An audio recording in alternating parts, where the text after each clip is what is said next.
This week on Safari Hunter's Journal, we travel to Zambia to pursue leopard with our friends at Gamefield's Classic Hunting Safaris. We will give an in-depth look at how to hunt leopard, showing everything from building a hide to harvesting the bait and ultimately the leopard. Plus, we'll show you up-close footage of leopards in their natural environment. All this and more right now on Safari Hunter's Journal.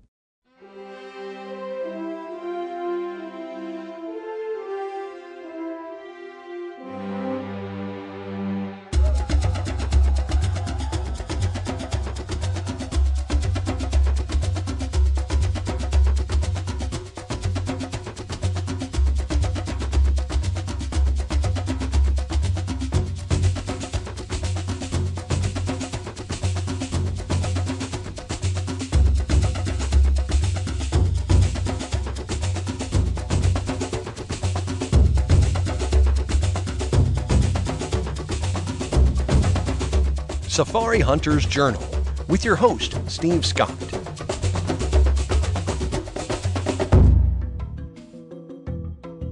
Crossing the Luangwa River was just the beginning of our adventure. Our host is Gamefields.net, who provided us magnificent accommodations along the banks of the river.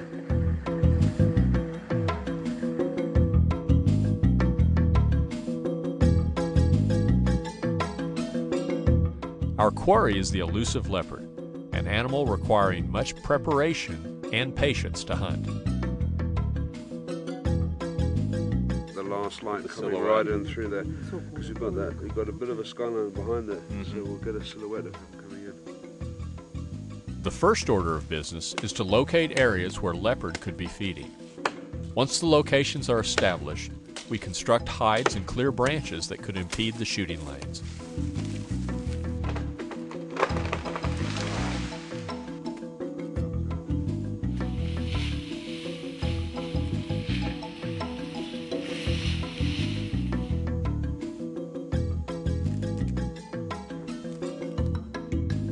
Done is we've cleared this particular branch here because we have quite a good skyline behind it, and that enables us to see the leopard in last light and to get a silhouette on him, because as you know here we do no artificial lighting when we hunt our cats, so we're doing everything as best as we can to bring the leopard in, during the daylight hours, and it gives us a better opportunity probably in the morning or later on in the afternoon.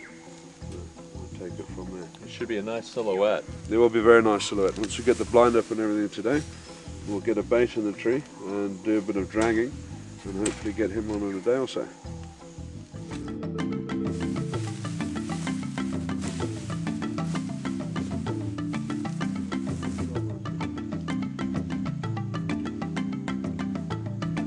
Okay, Steve, we're just going to adjust your shooting bar here, get it to the right height. You tell us when. We're going to lift it up a bit.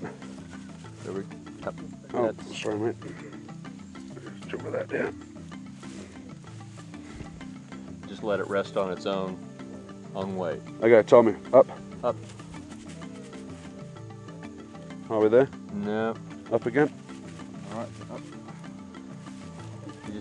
We're kind of sinking back down. How's that? Up a bit? No, that's good. Is that okay? Yeah, all right, excellent. On its own. What we're going to do now, Steve, is we're going to put in the supports for your arms, so that you've got a 3-point rest. Really? The weapon, and then both elbows, and the weapon will be standing in a prone position like that. So all you will have to do when the cat comes is actually move forward and pretty much squeeze. That's going to be your job with this one. Just hold it there.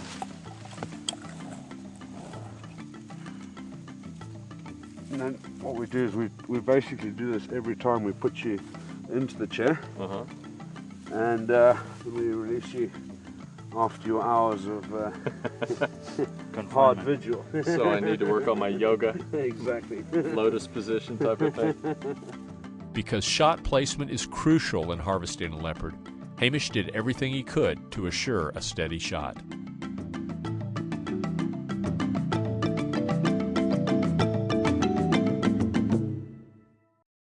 Safari Hunter's Journal is brought to you in part by Outfitter Satellite, satellite phone sales and rentals. Smith & Wesson, safety, security, protection, and sport. And SteveScott.tv. your source for everything outdoors.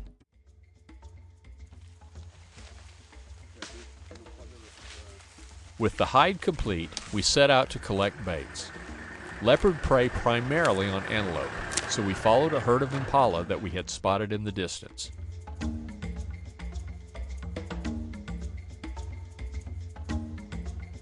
He's coming out. He's in front.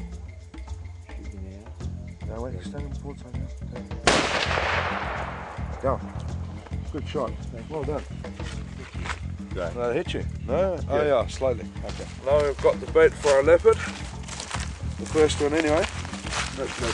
Thanks. Well done. Thank you. Namushi, yeah, bro? Yeah, namushi. Ah, that's good, man. Now we have bait. Excellent.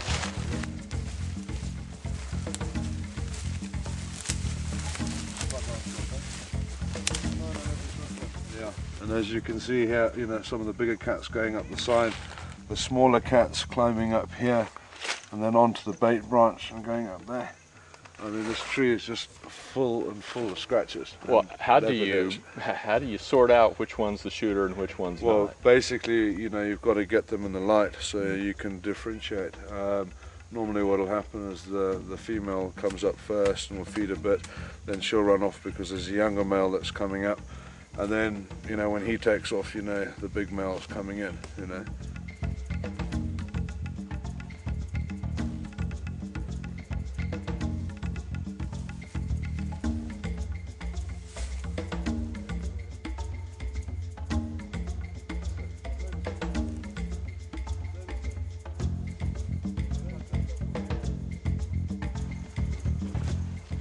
Spreading the contents of the stomach of the impala onto the tree, and what it does, this lets off quite a lot of scent for a good period, probably about, you know, 24 to 30 hours, depending on how cool it is in here. And then we've got another chap doing a drag with the impala guts, and he's going to drag all three riverbeds in front of us here, and what that does, it just gets the scent out, and, you know, that will hopefully bring in the leopard. Leopards don't have a particularly good sense of smell. What we try and do is concentrate as much as possible around the actual bait tree. And when we finish doing the actual drag, the guts that we dragged with will also hang up in the tree so that the wind can carry that scent off as well. We're putting on what we call a grass skirt. What it does is it actually covers the animal so the vultures don't see it. As we all know, vultures operate by eyesight, so they recognize an animal hanging in a tree and they'll actually come down, land on it and try and feed on it. But by covering it with grass, they don't see it. All they will see is actually just a bit of grass hanging in a tree and won't associate it with the bait. So it keeps them off, because the vulture situation we have here is quite bad, and they do come in and they'll flatten the bait in a matter of minutes.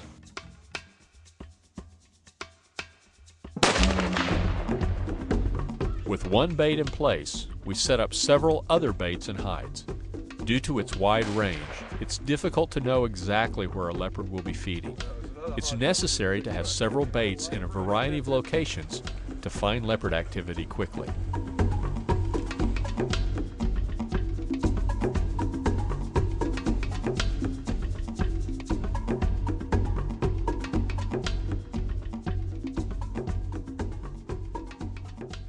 With a camera mounted in the bait tree, we were able to record this up-close footage of a leopardess feeding on the impala.